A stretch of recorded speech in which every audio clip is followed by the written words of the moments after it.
गायत्री मंत्र के 8वें अक्षर न्य की व्याख्या, जो कि हमें प्रकृति का अनुसरण करने की शिक्षा देती है। प्रकृति और दीर्घ जीवन। विश्वास रखिए, प्रकृति के नियम पालन करने से रोगी व्यक्ति पुनः स्वस्थ और आरोग्य प्राप्त कर सकता है। दुबले पतले जर्जरित शरीर पुनः हिष्ट पुष्ट और सशक्त बन सकते हैं। जो कार्य पौष्टिक दवाइयाँ भी नहीं कर सकती, वह प्रकृति के नियमानुसार रहने से अनायास ही प्राप्त हो सकता है। वेदों में निर्देश दिया गया है, काम करते हुए 100 वर्ष तक जीवित रहने की इच्छा करनी चाहिए। हम 100 वर्ष तक देखें, 100 वर्ष तक जीवे, 100 वर्ष तक सुने, 100 वर्ष तक बोले और 100 वर्ष तक समृद्धशाली रहे। उपरोक्त कथन में हमारे पूर्व मनुष्यों ने यह माना है कि यदि हम सच्चाई से प्राकृतिक नियमों का पालन करें और उनके अनुसार प्राकृतिक जीवन व्यतीत करें तो हमें अपनी पूरी आयु अर्थात 100 वर्ष तक जीने का अधिकार है, और यदि पुरुषार्थ करें तो हमें इससे भी अधिक जीना चाहिए। यदि प्राकृतिक जीवन अपनाया जाए तो 100 वर्ष तक जीवित रहना कोई बहुत बड़ी बात नहीं है। हमारे पूर्व पुरुष ऋषि मुनि इत्यादि प्रकृति के पुण्य प्रताप से बड़ी बड़ी उम्रों वाले हुए हैं। ग्रीस देश के इतिहास में उल्लेख है, भारत में 140 वर्ष की आयु तक कई व्यक्ति जीते हैं। 100 वर्ष के ऊपर के मनुष्य को एक निराला नाम देने में आता है। यह लेख आज से लगभग 2000 वर्ष पूर्व का है। यदि स्वाभाविक रीति से हम जीते चले, प्रकृति के नियमों का पालन करते चले, तो आयु क्षीण ना होगी। दीर्घायु प्राप्त करने के लिए प्राकृतिक नियमों का पालन अत्यंत आवश्यक है। रोगी होना और निरोग रहना प्राकृतिक तत्वों की स्थिति पर निर्भर करता है। आहार विहार की असावधानी के कारण तत्वों का नियत परिणाम घट बढ़ जाता है। फलस्वरूप बीमारी खड़ी हो जाती है। वायु की मात्रा में अंतर आ जाने से गठिया, लकवा, दर्द, कंप, अकड़न, गुल्म, हड़फूटन, नाड़ी विक्षेप आदि रोग उत्पन्न होते हैं। अग्नि तत्व के विकार से फोड़े फुंसी, रक्तपित्त, हैजा, दस्त, क्षय, श्वास, उपदंश, दाह, खून फिसाद आदि बढ़ते हैं। जल तत्व की गड़बड़ी से जलोदर, पेचिस, संग्रहणी, बहुमूत्र, प्रमेह, स्वप्न दोष, सोम, प्रदर, जुकाम, खांसी जैसे रोग पैदा होते हैं। पृथ्वी तत्व बढ़ जाने से फील पाँव, तिल्ली जिगर, रसौली, मेद वृद्धि, मोटापा आदि रोग होते हैं। आकाश तत्व के बढ़ने से मूर्छा, मृगी, उन्माद, पागलपन, सनक, अनिद्रा, बहम, घबराहट, दुस्वप्न, गूंगापन, बहरापन, विस्मृति आदि रोगों का आक्रमण होता है। 2, 3 या 4, 5 तत्वों के मिश्रण विकारों की मात्रा के अनुसार अनेकानेक रोग उत्पन्न होते हैं।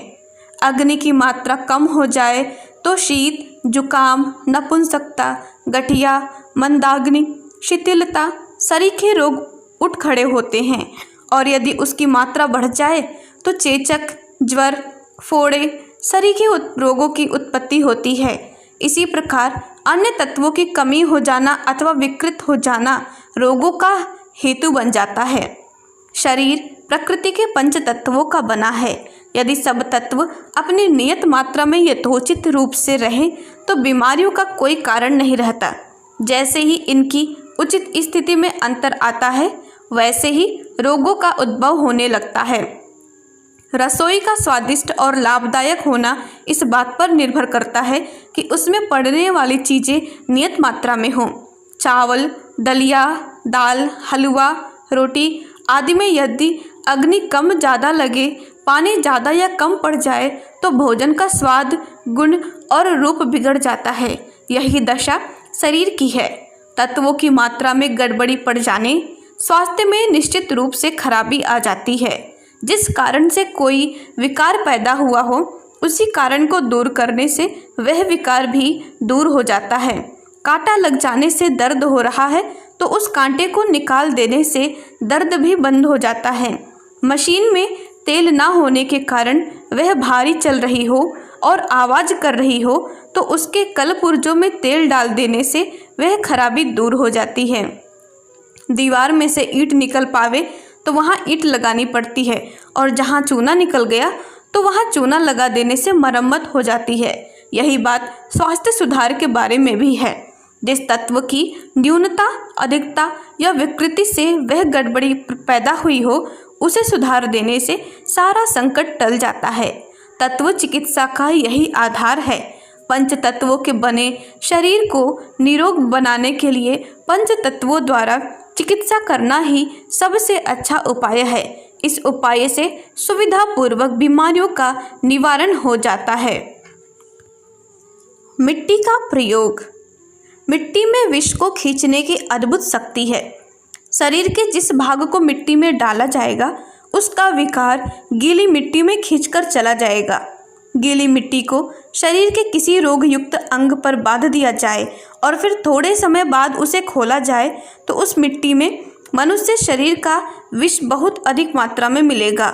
मिट्टी के उपयोग से स्वास्थ्य सुधार में हमें बहुत सहायता मिल सकती है। उस लाभ से वंचित न रहना चाहिए।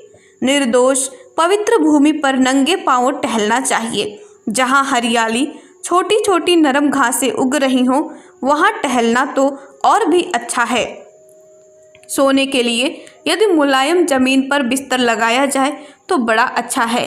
ऐसा ना हो सके तो चारपाई को जमीन से बहुत ऊंचा न रखकर समीप रखना चाहिए, जिससे भूमि से निकलने वाली वाष्प अधिक मात्रा में प्राप्त होती रहे। पहलवान लोग चाहे वे अमीर ही क्यों ना हो, रुई के गद्दे पर कसरत करने के बजाय मुलायम मिट्टी के अखाड़ों में ही व्यायाम करते हैं ताकि मिट्टी के अमूल्य गुणों का लाभ उनके शरीर को प्राप्त होता रहे। आजकल साबुन से स्नान करने का फैशन चल पड़ा है, परंतु मिट्टी का प्रयोग साबुन की अपेक्षा 1000 दर्जे अच्छा है। साबुन में पड़ने वाला कॉस्टिक सोडा त्वचा में खुश्की पैदा करता है और रोमकूपों को रोकता है, किंतु मिट्टी में यह बात नहीं है। वह मैल को दूर करती, तरावट लाती है, रोमकूपों को स्वच्छ करती है, विष को खींचती है और त्वचा को कोमल, ताज़ा, चमकीली एवं प्रफुल्लित कर देती है। मिट्टी शरीर पर लगाकर स्नान करना एक अच्छा उबटन है। उससे गर्मी के दिनों में उठने वाली मरोड़ियाँ, फुंसियाँ दूर हो जाती हैं। सिर के बालों को मुल्तानी मिट्टी से धोने का रिवाज अभी तक मौजूद है। इससे मैल दूर होता है, बाल काले, मुलायम और चिकने रहते हैं तथा मस्तिष्क में तरावट पहुँचती है। अशुद्ध हाथ साफ करने के लिए मिट्टी ही प्रयोग में लानी चाहिए। बर्तन आदि साफ करने के लिए तो इससे अच्छी और चीज है ही नहीं। बीमारियों में मिट्टी का प्रयोग गीली मिट्टी की पट्टी के रूप में करना चाहिए। साफ स्थान की कूड़ा कचरा, कंकड़ आदि से रहित चिकनी मिट्टी चिकित्सा कार्य के लिए अच्छी होती है। कौन सी मिट्टी अच्छी है, कौन सी खराब है, इसके लिए अधिक परेशान होने की आवश्यकता नहीं है। अपने आसपास के किसी साफ स्थान से सूखी मिट्टी ले लेनी चाहिए। यह जितनी चिकनी होगी उतनी ही अच्छी होगी।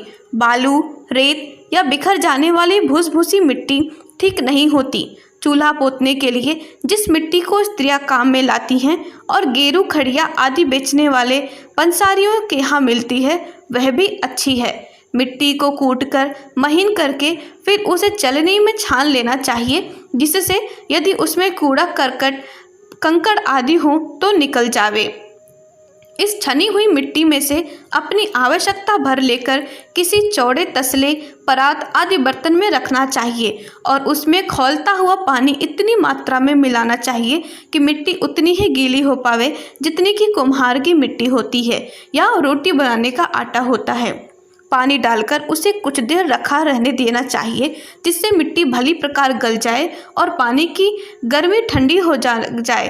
खौलता हुआ पानी डालने का प्रयोजन यह है कि उस मिट्टी में यदि कोई रोग कीटाणु किसी प्रकार पहुंच गए हों तो वे गर्मी के कारण नष्ट हो जाएं।